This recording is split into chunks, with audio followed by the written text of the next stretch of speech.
अस्सलाम वालेकुम क्लास। मैं आज आप लोगों को करवाने जा रही हूँ, ये आप लोगों का है लेक्चर नंबर 18, जिसमें आप लोगों को करवाने जा रही हूँ क्वेश्चन नंबर 18.20। इसमें क्या लिखा हुआ है देखिए। आपका क्वेश्चन है the weights in grams of 10 males and 10 female juvenile ring necked pheasants are, जिसमें मेल और फीमेल्स के जो है सैम्पल दे दिया गया है। देन उन्होंने कहा है test the hypothesis of a difference of 350 grams between population means in favor of males against the alternative of a greater difference using 0.05 level of significance. Assume that the weights are normally distributed. अच्छा, अब आपका यहाँ पे ये करवाने का purpose क्या है कि मैं आप लोगों को बता सकूँ यहाँ पर आप लोगों ने जो अपना हाइपोथेसिस है वो कैसे क्रिएट करना है। देखिए क्या लिखा हुआ है, test the hypothesis of a difference of 350 grams, यानी 350 ग्राम्स का डिफरेंस है। अब हमने जो हाइपोथेसिस रखना है उसमें हम लोगों ने सबसे पहले तो डिफरेंस रखना है। किस चीज़ का डिफरेंस रखना है? आगे लिखा हुआ है बिटवीन पॉपुलेशन मीन्स, यानी μ1 और μ2 का डिफरेंस रखना है। फिर उसके बाद आप लोगों ने क्या रखना है, इसका डिफरेंस, और वो क्या होना चाहिए, 350 ग्राम्स के इक्वल होना चाहिए। फिर उन्होंने क्या कहा, in favour of males against the alternative of a greater difference, यानी उन्होंने ये भी बता दिया कि जो आप लोगों का क्या कहते हैं डिफरेंस है वो ग्रेटर है लेकिन वो अल्टरनेटिव में है और वो मेल्स के फेवर में है, यानी डिफरेंस पहले μ1 जो है वो मेल्स होना चाहिए, μ2 आपका फीमेल होना चाहिए। उन्होंने फेवर के बारे में बात की है। अब उन्होंने ये भी बता दिया है अगेंस्ट दी अल्टरनेटिव के अल्टरनेटिव क्या होना चाहिए, ऑफ अ ग्रेटर डिफरेंस, जिसमें आप लोग ग्रेटर का साइन यूज़ करोगे, यानी μ1 - 2 ग्रेटर होना चाहिए 350 से। अब आप लोगों को आगे क्या कहा गया है कि using a 0.05 level of significance assume that the weights are normally distributed. उन्होंने ये बता दिया कि जो आपके वेट्स हैं वो नॉर्मली डिस्ट्रीब्यूटेड हैं। सो अब आपका ये क्वेश्चन सॉल्व करते हैं। देखिए सबसे पहले क्या स्टेप बाय स्टेप मैं आपको ये क्वेश्चन बता देती हूँ। 18.20 क्वेश्चन है। μ1 - μ2 लेस देन 350 एंड H1 हमने क्यों रखा μ1 - 2 ग्रेटर देन 350, क्योंकि आपके क्वेश्चन में ये बताया गया था, और लेवल ऑफ सिग्निफिकेंस 0.05 बता दिया गया। देन टेस्ट स्टेटिस्टिक हमने क्या रखा, x⁻1 - x⁻2 minus lambda naught over SP into 1/n1 plus n2 का होल स्क्वायर रूट।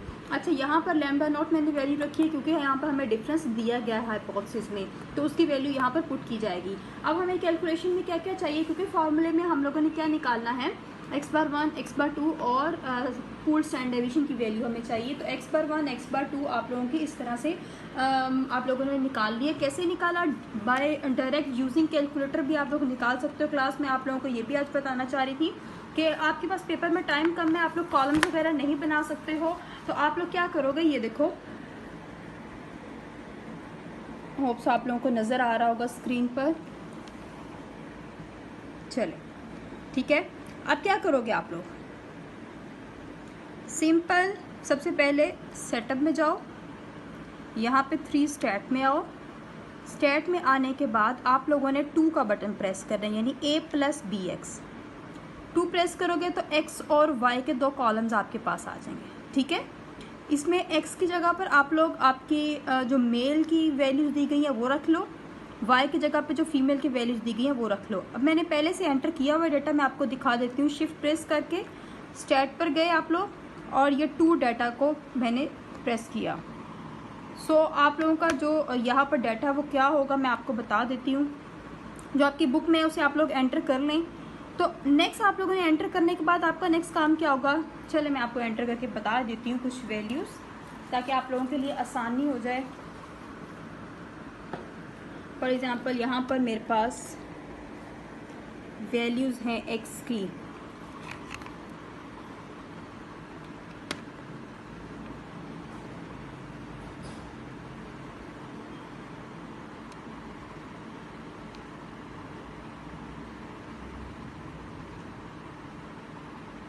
एंटर करना शुरू करें। x की वैल्यूज़ है फॉर एग्ज़ाम्पल 52, इक्वल का बटन प्रेस किया, 62 इक्वल का बटन प्रेस किया। ठीक है, इस तरह से आप लोगों की x की वैल्यूज़ एंटर होती जाएंगी और सो ऑन आप लोगों ने y की वैल्यूज़ भी ऐसे एंटर कर लेनी है। 78 लाइक दिस, देख रहे हैं आप लोग, 74 इस तरह से हो गई है एंटर। देख लिया आप लोगों ने। एंटर करने के बाद आप लोगों ने क्या करना है, शिफ्ट का बटन प्रेस करना है और स्टैट में आना है। इक्वल का बटन प्रेस करना है आप लोगों ने।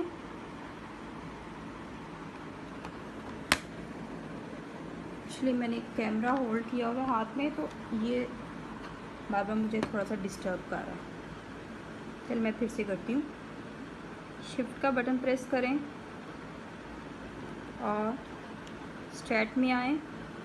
यहाँ पर आपके पास ऑप्शंस आ रही हैं, टाइप यानी 1 डाटा की, 2 आपने 1 यानी टाइप करना डाटा को, 2 आपका डाटा जो मौजूद होगा मेमोरी में, 3 सम यानी जितने भी सम्स आपने निकालने हैं, 4 यानी वेरिएंस। 4 आप लोगों ने क्या करना है, 4 का बटन प्रेस कर देना है। ठीक है, 4 का बटन प्रेस करने के बाद आप लोगों के पास ये ऑप्शंस आ रही हैं, यानी 2 से आप लोग x बार निकाल लोगे, 5 से आप लोग y बार निकाल लोगे। ठीक है, 4 से आप लोग स्टैंडर्ड डेविएशन निकाल लोगे x का, और 7 से आप लोग स्टैंडर्ड डेविएशन निकाल लोगे y का। इस तरह से मैंने प्रेस करके हर आपकी वैल्यूज़ को निकाल लिया कैलकुलेटर से और इसको बोर्ड पे लिख लिया। लिखने के बाद मैंने क्या किया, आपके पूल स्टैंडर्ड डेविएशन के फॉर्मूले में वैल्यूज़ पुट की और आंसर निकाला। देन टी डिस्ट्रीब्यूशन का जो आपका फॉर्मूला था टी स्टैटिस्टिक का, उसमें वैल्यूज़ रखी और मेरे पास टी कैलकुलेटेड वैल्यू आ गई 1.007। फिर उसके बाद क्रिटिकल रीजन मेरे पास आया टी कैलकुलेटेड ग्रेटर देन, क्योंकि आप लोगों के पास हाइपोथेसिस क्या है, ग्रेटर का 350, तो ग्रेटर का हाइपोथेसिस रखा आप लोगों ने, और टी α/2, और साथ में आप लोगों ने जो इसकी डिग्रीज ऑफ फ्रीडम है उसको रख दिया। डिग्रीज ऑफ फ्रीडम क्या थी, n1 + n2 - 2, जो कि 18 के इक्वल हो गया।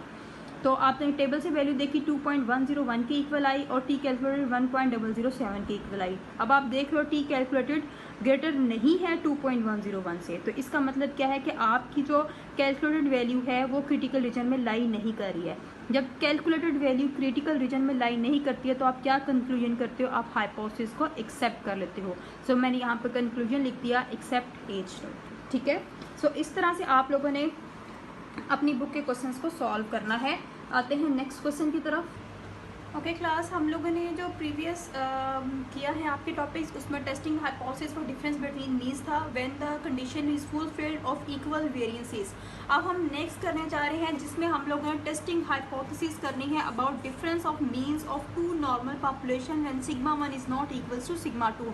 मेरी टी डिस्ट्रीब्यूशन और स्मॉल सैम्पल्स की जो डिस्ट्रीब्यूशन होती है, जिसको हम सेंट्रल लिमिट थ्योरम के अकॉर्डिंग नॉर्मल कंसीडर कर लेते हैं, उसमें हम लोग टी डिस्ट्रीब्यूशन उसमें हम लोग स्मॉल सैंपल होते हैं चूँकि, तो उसके लिए हम लोग टी डिस्ट्रीब्यूशन यूज़ करते हैं क्योंकि स्मॉल सैंपल्स की डिस्ट्रीब्यूशन हमेशा टी होती है। और टी डिस्ट्रीब्यूशन में आपके पास 2 कंडीशन थी। एक आपके पास मैंने केस बताया जो आपके प्रीवियस आपने उससे क्वेश्चन भी अपने सॉल्व किए एक्सरसाइज के, जिसमें क्या था कि σ1 σ2 के इक्वल होता है उन नॉर्मल पॉपुलेशन में। सेकेंड केस क्या है कि जिसमें आप लोगों के पास σ1 σ2 के इक्वल नहीं होता है। ये बात आप लोगों ने अच्छी तरह से याद रखनी है। सेकेंड केस क्या है जिसमें आपका σ1 σ2 के इक्वल नहीं होता है। वहाँ पर आप लोगों ने जो चेंजिंग्स करनी है अपने टेस्ट स्टैटिस्टिक में, और वहाँ पर जो आप लोगों ने क्रिटिकल रीजन यूज़ करना है, उसका मैं आप लोगों को एक प्रोसीजर थोड़ा सा बता देती हूँ। आप लोग बोर्ड की तरफ देखें। सबसे पहले याद रखें आप लोगों ने क्या लिखना होगा, जो आपका टेस्टिंग प्रोसीजर है उसमें आप लोगों की 2-3 चीज़ें जो हैं वो चेंज हो जाएंगी। और वो चीज़ें क्या होंगी कि अब आप लोगों ने जो टी डिस्ट्रीब्यूशन यानी टी टेस्ट स्टैटिस्टिक यूज़ करना होगा। हाइपोथेसिस सबसे पहले आप लोग बनाओगे, ठीक है। हाइपोथेसिस सेम उसी पैटर्न से बनेगा कि μ1 जो है वो इक्वल है μ2 के, ठीक है। और अल्टरनेटिव बन सकता है μ1 इज़ नॉट इक्वल्स टू μ2। इसके अलावा कितने किस्म के हाइपोथेसिस होते हैं आप लोगों को पता है। सेकेंड काइंड ऑफ हाइपोथेसिस क्या होता है, H0 μ1 इज लेस देन μ2 और H1 μ1 is greater than μ2। H0 μ1 is greater than μ2 और H1 μ1 इज लेस देन μ2, ठीक है। ये यहाँ तक आप लोगों को नजर आ रहा होगा बोर्ड पे कि 3 किस्म के आपके हाइपोथेसिस बन जाते हैं। देन आप लोगों ने लिखना होता है अल्फा, जो क्या होता है 0.05 या 0.01। आप इन दोनों में से कोई भी एक अल्फा लिख सकते हो, इससे फर्क नहीं पड़ता है। तो अल्फ़ा आप लोगों के पास हो गया 0.05 और 0.01, इनमें से दोनों में से कोई भी आप चूज़ कर सकते हो। टू टेल होगा तो आप लोगों को पता है चार्ट में उसकी वैल्यू गिवन होती है और टी टेबल से आप लोग उसकी वैल्यू देख सकते हो। दूसरा 0.01 होगा तो टी टेबल से आप उसकी वैल्यू देख सकते हो। देन आप लोगों के पास जो टेस्ट स्टेटिस्टिक होता है थर्ड स्टेप में, और टेस्ट स्टेटिस्टिक आप लोगों ने टेस्ट स्टैटिस्टिक जो होता है बेसिकली आप लोगों ने यहाँ पर टी डिस्ट्रीब्यूशन यूज़ करना है डिफरेंस बिटवीन मीन्स के लिए। और यहाँ पर आपका टेस्ट स्टैटिस्टिक क्या होगा, x⁻1 minus x⁻2 minus lambda naught जो भी वैल्यू होगी, और इसको डिवाइड कर देना है आप लोगों ने small s1 square over n1 के साथ plus small s2 square over n2 के साथ और स्क्वायर रूट। आपने जो पीछे किया है जो अपना टेस्ट स्टैटिस्टिक उसमें आप लोग पूल्ड स्टैंडर्ड डेविएशन यूज़ करते थे in the T distribution when the two variances of the normal populations are equal from where the samples are taken. तो उनमें से जो आपका पूल्ड स्टैंडर्ड डेविएशन को यूज़ करने का पर्पज़ ये था कि आपका सिग्मा 1 सिग्मा 2 के इक्वल होता है, तो उसे हम लोग पूल्ड स्टैंडर्ड डेविएशन में कन्वर्ट करके आंसर निकाल सकते हैं। लेकिन चूंकि अब यहाँ पे कंडीशन हमारी इस प्रोसीजर में क्या है कि सिग्मा 1 सिग्मा 2 के इक्वल नहीं होगा, ये आपको क्वेश्चन में बता दिया जाएगा। जब अनइक्वल होगा तो आपका टेस्ट स्टैटिस्टिक भी चेंज हो जाएगा और उसमें आपके पास ये वाला जो डिवाइजर है वो यूज़ किया जाएगा। ठीक है, फिर उसके बाद कैलकुलेशन के बाद नेक्स्ट स्टेप होता है आपका क्रिटिकल रीजन। क्रिटिकल रीजन कौन सा यूज़ किया जाएगा ये भी देख लें आप लोग। ठीक है, फोर्थ पे आपको बता देती हूँ यहाँ पर क्रिटिकल रीजन भी चेंज होगा। क्रिटिकल रीजन का क्राइटेरिया आपका सेम रहेगा कि जब टू टेल टेस्ट है तो T mode greater than T alpha by 2 जो है यहाँ पर n1 ओवर, ये मैं आपको बताती हूँ क्योंकि ये आपका चेंज होगा डिग्रीज ऑफ फ्रीडम न्यू। ठीक है, पहले तो आप लोग क्रिटिकल रीजन देख लें। फॉर द टू टेल्ड जो आपका हमेशा रहा है, आपने जितनी भी पीछे टेस्टिंग की है उस टेस्टिंग में आपका जो टू टेल्ड है क्रिटिकल रीजन वो ये है जी के लिए भी और टी के लिए भी। टी के लिए बस चेंज क्या होता है कि डिग्रीज ऑफ फ्रीडम इन्वॉल्व हो जाता है, इंक्लूड हो जाता है। यहाँ पर डिग्रीज ऑफ फ्रीडम जब लेस देन में होगा तो ये माइनस टी अल्फा और न्यू के इक्वल होगा फॉर वन टेल्ड, और जब ये ग्रेटर में होगी कैलकुलेटेड वैल्यू यानी पॉजिटिव होगी तो तब आपका क्या होगा पॉजिटिव टी अल्फा और न्यू। ठीक है, ये आपके तीन क्राइटेरियाज हैं जिसके अकॉर्डिंग आप लोगों ने अपने क्रिटिकल रीजन में डिसाइड करना होता है कि आप अपने हाइपोथेसिस को नल हाइपोथेसिस को रिजेक्ट करेंगे या एक्सेप्ट करेंगे। अब जो समझने वाली बात है वो यहाँ पर ये है कि ये यहाँ पर डिग्रीज ऑफ फ्रीडम क्या होगा। जो प्रीवियस आप लोगों ने केस किया जिसमें आप लोग पूल्ड स्टैंडर्ड डेविएशन यूज़ करते थे, तो आप लोगों ने जो डिग्रीज ऑफ फ्रीडम यानी न्यू यूज़ करना होता था, जिसको हम न्यू बोलते हैं, डिग्रीज ऑफ फ्रीडम को NEU न्यू कहा जाता है। ठीक है, और ये न्यू जो होता था हमारे पास N1 प्लस N2 माइनस 2 के इक्वल था। जितने भी हमने क्वेश्चन किए उसमें डिग्रीज ऑफ फ्रीडम एज ये हम लोगों ने यूज़ किया, और क्योंकि इसमें सिग्मा 1 जो है वो सिग्मा 2 के इक्वल होता था और हम लोग पूल्ड स्टैंडर्ड डेविएशन को यूज़ करते थे। बट यहाँ पर क्या होगा, चूँकि यहाँ पर कंडीशन चेंज हो गई और सिग्मा 1 जो है सिग्मा 2 के इक्वल नहीं रहा, तो ये हमारी जो टी डिस्ट्रीब्यूशन के स्पेसिफिकेशंस होते हैं, अजम्पशंस होते हैं, उसको फुलफिल नहीं करता है। तो यहाँ पर टी डिस्ट्रीब्यूशन यूज़ करने के लिए हमें थोड़ी सी चेंजिंग्स करनी पड़ती हैं और उसके लिए हम लोग एक स्पेशल डिग्रीज ऑफ फ्रीडम बनाते हैं। और इस स्पेशल डिग्रीज ऑफ फ्रीडम के लिए आप लोगों का फार्मूला होता है S1 square over N1 plus S2 square over N2। ये डिग्रीज ऑफ फ्रीडम आप लोगों ने खुद बनाना होगा, इसका whole square.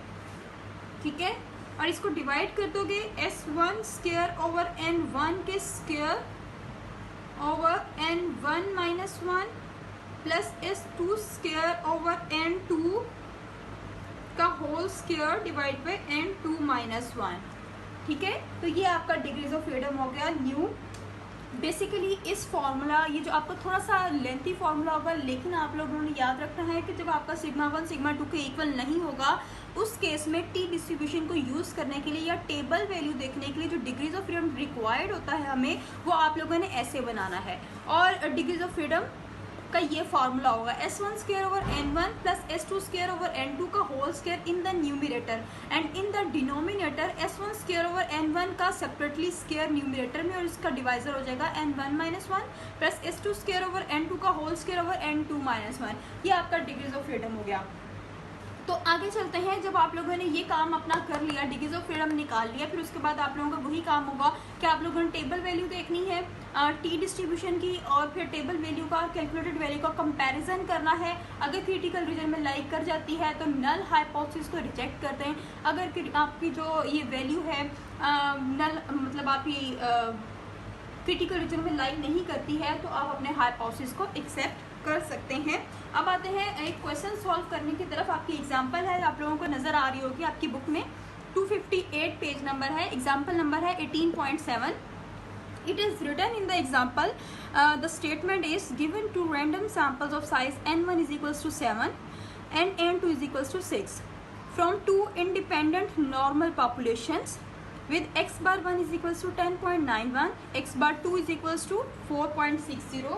Just wait a minute. Okay, so here is written S1 is also given, S2 is also given, x bar 1 and x bar 2 given है। हम लोगों को वैल्यूज टेस्ट द हाइपोथेसिस। अब हमने हाइपोथेसिस को टेस्ट करना है eight 0.05 level of significance, जिसमें हमारा लेवल ऑफ सिग्निफिकेंस 0.05 है।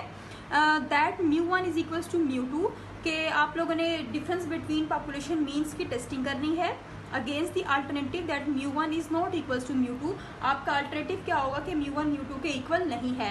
Assume that the population variances are unequal. So यहाँ पर जो आपकी एग्जांपल में बता दिया गया है, आपको क्वेश्चन में पहले से बता दिया जाएगा कि वेरिएंसेस अनइक्वल हैं। अच्छा, वेरिएंसेस इक्वल होने की कंडीशन अक्सर आपको नहीं बताई जाती है, लेकिन आप लोगों को अनइक्वल होने की कंडीशन क्वेश्चन में हर हाल में मेंशन की जाएगी। उसके लिए आपको कोई अलहदा से जो है क्लू की ज़रूरत नहीं है, क्योंकि आपको क्वेश्चन में बता दिया जाएगा। सो आप लोगों ने क्या करना है, अपना हाइपोथेसिस सबसे पहले लिखना जो आपके क्वेश्चन में गिवन है कि μ1 is equals to μ2 is the null hypothesis and μ1 is not equals to μ2 is the alternative hypothesis and it is a two tail test.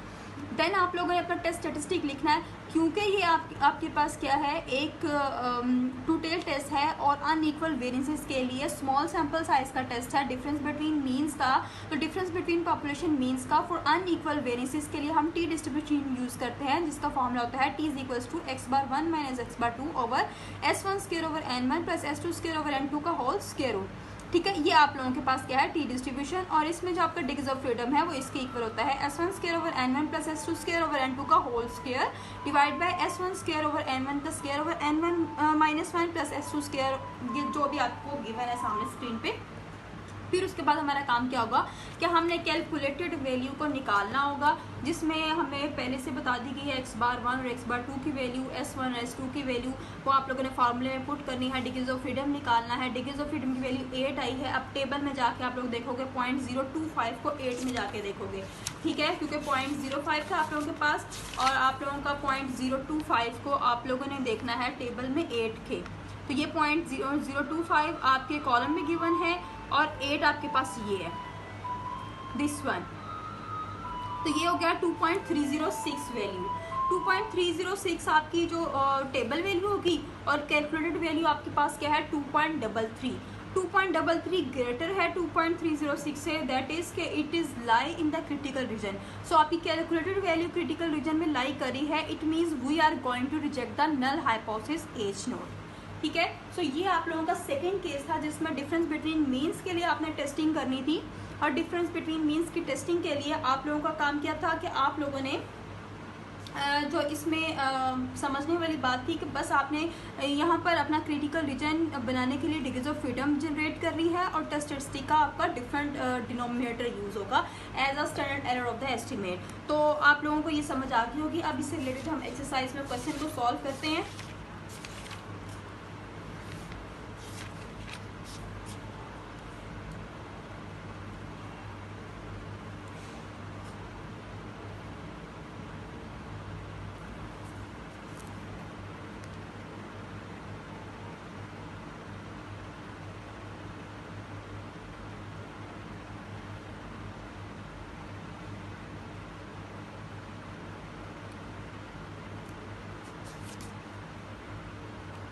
जो आपके अनइक्वल वेरिएंस के साथ है। ये देखें आपका 18.26 क्वेश्चन है अनइक्वल वेरिएंस के साथ लिखा हुआ है given two random sample of size n1 n2, n1 भी लेस देन 30 है, n2 भी लेस देन 30 है, from two independent normal populations with x⁻1 and x⁻2, S1 और S2 test the hypothesis at the point 05 level of S1 और N1 भी दिया गया है, N1 N2 लेस देन 30 है, x⁻1 x⁻2 भी दे दिया गया है, S1 और S2 भी दे दिया गया है, और आप लोगों को अल्टरनेटिव और नल हाइपोथेसिस भी बता दिया गया है। ये भी बता दिया गया है assume that the populations have unequal variances. तो आप लोगों का सिंपल काम क्या होगा कि आपने टी डिस्ट्रीब्यूशन या टी टेस्ट स्टैटिस्टिक के अंदर आप लोगों ने ये वैल्यूज पुट करनी है और आंसर फाइंड कर लेना है। ठीक है, ये आप लोगों का हो गया 18.26 for the case number 2 for the unequal variances testing hypothesis for the difference between population means. Okay fine, अब आप लोगों को समझ आ गई होगी कि आप लोग किस तरह से इसको कर सकते हैं। मेरे ख्याल में इसको प्रैक्टिस करवाने की ज़रूरत नहीं है, सेम फार्मूले के अंदर वैल्यूज पुट करनी है। टेस्ट स्टैटिस्टिक की आप लोगों को बता दिया गया है किस तरह से हम सॉल्व करते हैं, तो आप इन क्वेश्चंस को सॉल्व करें। नेक्स्ट आप लोगों को मैं करवाने जा रही हूँ paired observation. Just wait a minute.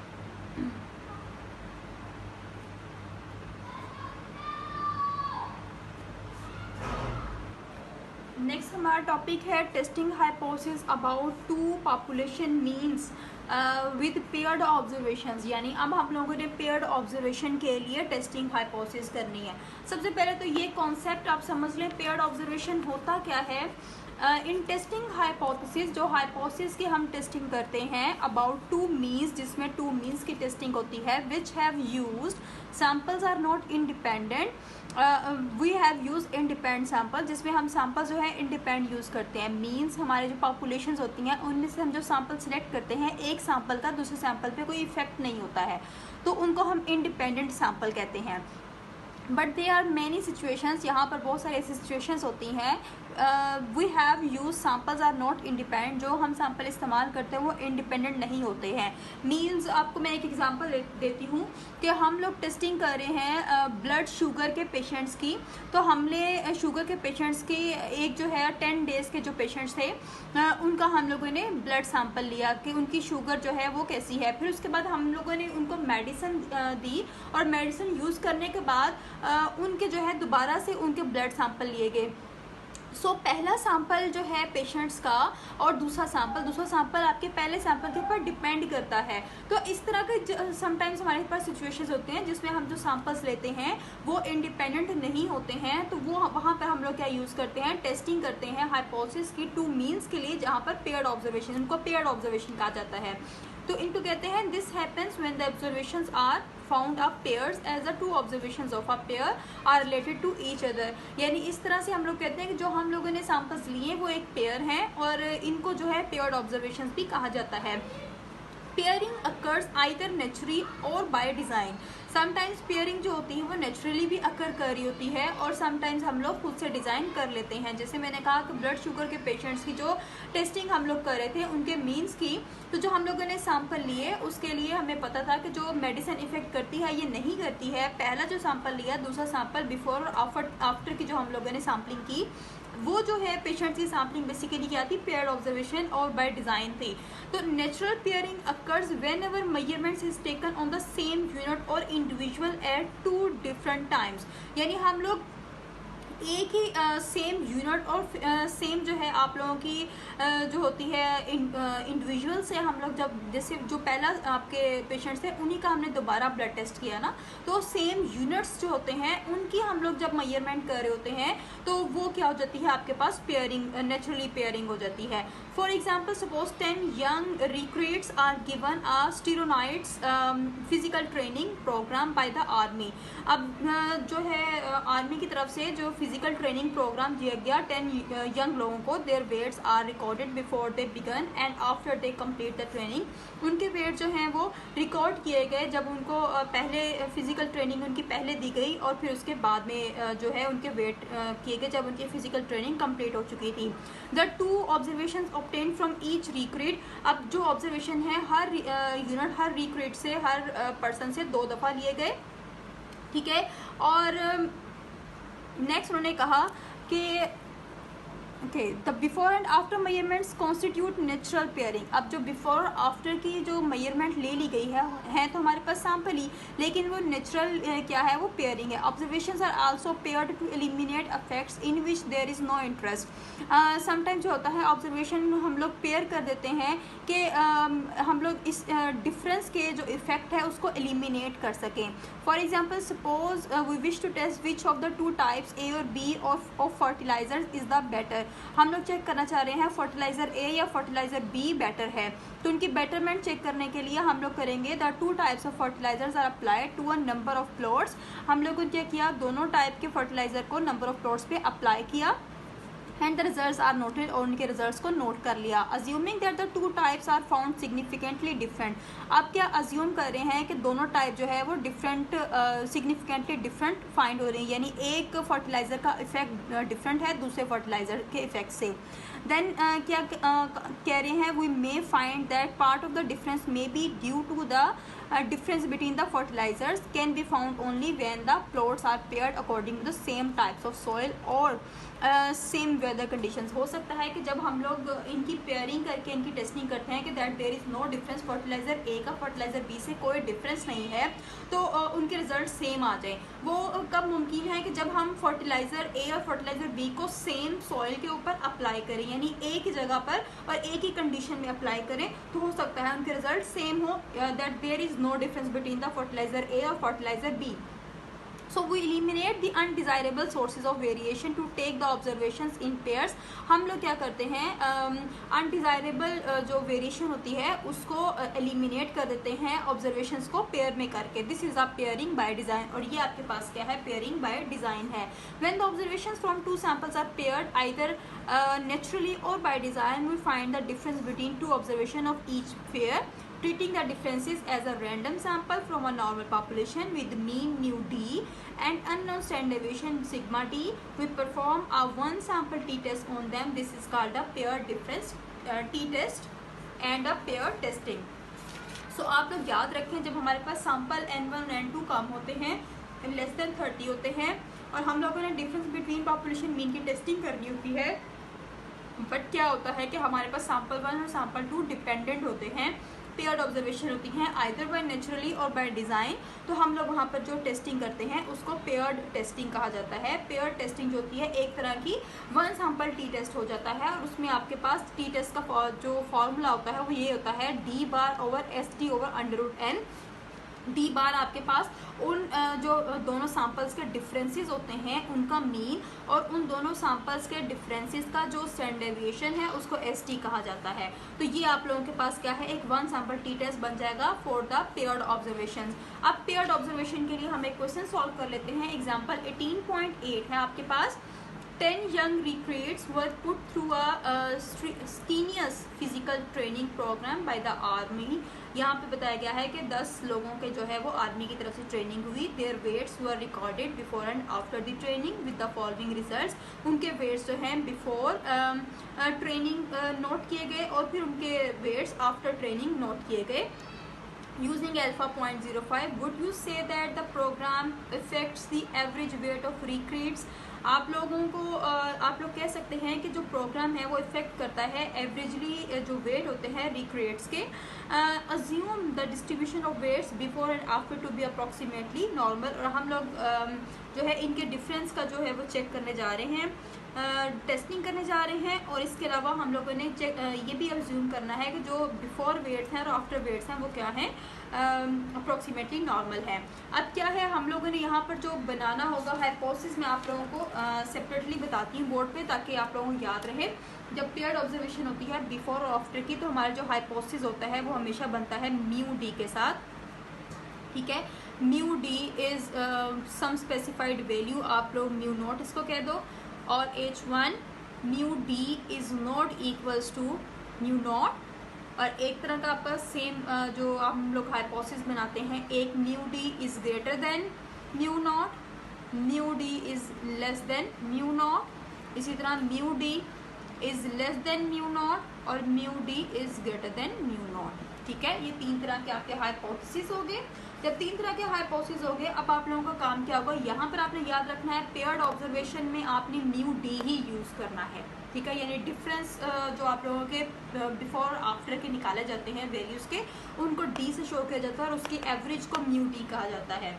So next हमारा काम होगा हाइपोथेसिस बनाने के बाद, हम लोगों ने म्यू डी के साथ इसको बना लिया।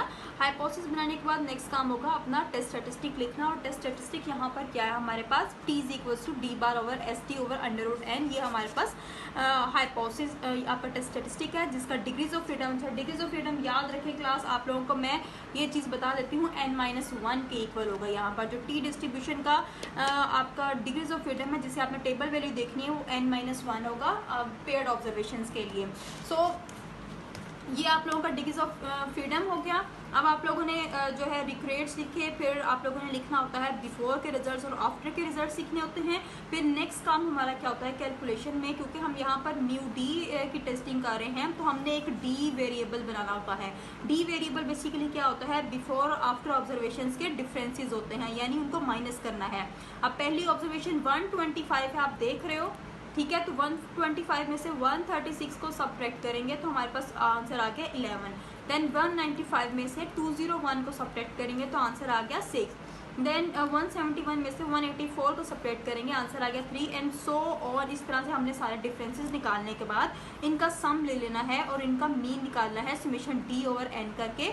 ये देखें आप लोगों को नज़र आ रहा होगा, समेशन डी ओवर एन करके आप लोगों ने इसका मीन निकाला, ये देखिए, ठीक है। D bar is equals to summation D over N, और समेशन डी आपके पास 47 आया था।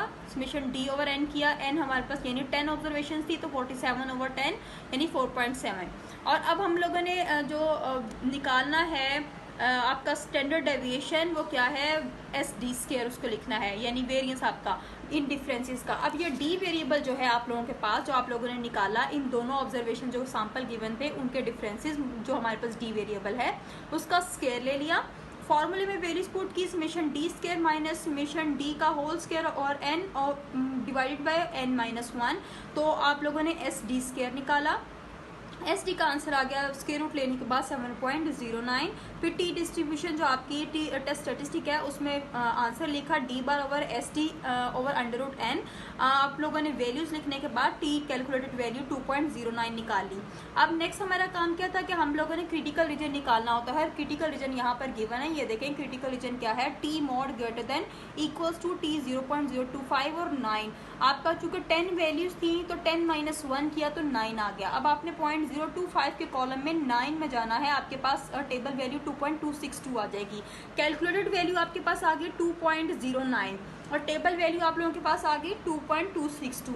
दोनों को कंपैरिजन किया, 2.09 लेस देन थी 2.262 से, ये देखें, ठीक है। तो इसका मतलब क्या है कि हमारी जो कैलकुलेटेड वैल्यू है वो आपके टेस्ट स्टैटिस्टिक में आपकी क्रिटिकल रीजन में लाई नहीं करती है। सो हमारा कंक्लूजन क्या हो जाएगा, since the calculated value of T does not fall in the critical region, so we accept H naught and may conclude that the data do not provide sufficient evidence to indicate that the program affects average weight। यानी हम जो training programme थी, जो training की गई थी उसमें आपके वेट के ऊपर कोई इफेक्ट नहीं हुआ। जो बिफोर का वेट था और जो आफ्टर का वेट था उनकी एवरेजेस में कोई डिफरेंस नहीं था। तो यही हम लोग देख रहे हैं, mu D is equal to 0 का मतलब है जब हमने हाइपोथेसिस H नोट को एक्सेप्ट किया, mu D is equal to 0, that there is no difference between two sample weights, ठीक है। ये आप लोगों के पास पेयर्ड ऑब्जर्वेशन होगी, हमेशा आप लोगों ने पेयर्ड ऑब्जर्वेशन ही यूज करनी होगी यहाँ पर।